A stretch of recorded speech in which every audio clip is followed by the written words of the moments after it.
Lokrajya party का भव्य समर्पण समारोह मनाया गया। लोकराज्य पार्टी तफाई सखाराम बिन्हाडे, अध्यक्ष, एडवोकेट किशोर दिवेकर, महासचिव, लोकराज्य पार्टी के संयोजक भूपेंद्र नारायण गवते, समन्वयक और अन्य गणमान्य व्यक्तियों ने कार्यक्रम में भाग लिया। सखाराम बिन्हाडे ने पत्रकारों और मीडिया से बातचीत करते हुए कहा, हमारी लोकराज्य पार्टी का रजिस्ट्रेशन 21 मार्च 2024 को हुआ है। आज दिनांक 22 मार्च 2024 को लोकराज्य पार्टी का भव्य उद्घाटन समारोह मनाया गया। हम महाराष्ट्र में 48 लोकसभा सीटों पर चुनाव लड़ने जा रहे हैं, क्योंकि हमारे समाज के साथ अन्याय हो रहा है। साथ ही आम लोगों के साथ साथ अनुसूचित जाति, अनुसूचित जनजाति, अन्य सभी पिछड़े वर्ग और बहुजन अन्याय जातियों और जनजातियों के अधिकारों के लिए एक राजनीतिक और वैचारिक मंच बनाने की आवश्यकता थी। साथ ही उनके संवैधानिक अधिकारों और लाभों को दिलाने और उनके सही विधायकों, सांसदों को विधानमंडल और संसद में भेजने के लिए लोकराज्य पार्टी की स्थापना की गई है।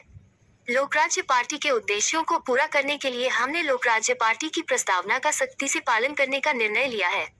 भारत का संविधान, पीपुल्स राज्य पार्टी का उद्देश्य सभी नागरिकों के लिए न्याय, स्वतंत्रता और समानता के उद्देश्यों के साथ एक संप्रभु समाजवादी धर्मनिरपेक्ष भारत का निर्माण करना और भ्रष्टाचार मुक्त लोकतांत्रिक गणराज्य की अवधारणा को लोगों के मन में स्थापित करना और प्रोत्साहित करना है। लोगों और राष्ट्र में भाईचारा, एकता, अखंडता और निर्भयता बनाए रखना, सभी नागरिकों की सुरक्षा के लिए एक एकीकृत समाधान प्रदान करना और किसी भी जाति, जनजाति के सभी नागरिकों को शैक्षिकी, सामाजिक, आर्थिक और राजनीतिक न्याय। जे आमचं लोकराज्य पक्षाचं रजिस्ट्रेशन आहे तो नंबर मिळाला आणि त्या मिळाल्यानंतर लगेच आम्ही आज कार्यक्रम आयोजित केला।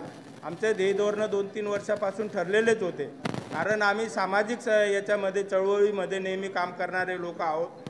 त्या दृष्टीने आम्हाला जे जाणवलं, राजकीय लोकांच्या, वेगवेगळ्या पक्षाच्या लोकांच्या यांच्याकडून जो अन्याय होता आमच्या SC, ST, OBC समाजामुळे एकतर्फी निर्णय सगळे चाललेले आहेत। त्यामुळे हे जे वंचित समाज आहे, या वंचित समाजाला, SC, ST, OBCच्या समाजाला, 85% समाजाला या शासनाने इथून तिथून जे आहे ते डावलण्याचा प्रयत्न केलेला आहे। आजही जर सगळे पक्ष बघितले तर आमच्या कोळी समाजाचा किंवा भिल्ल समाजाचा किंवा माळी समाजाचा असा कोणताही एखादा पुढारी त्याला तिकीट दिलं जात नाही। आणि ती सुविधा म्हणून आम्ही लोकराज्य पक्षाची स्थापना केलेली आहे। ज्याची जितकी भागीदारी त्याच्या तितकी हिस्सेदारी, ज्या समाजाचा जेवढा वाटा राहील तेवढा वाटा त्याला मिळालाच पाहिजे, हा त्याचा संविधानिक राईट आहे। त्या दृष्टीने आमचा हा पक्ष पुढे आलेला आहे आणि तो आम्ही आज प्रत्यक्षात करून दाखवलेला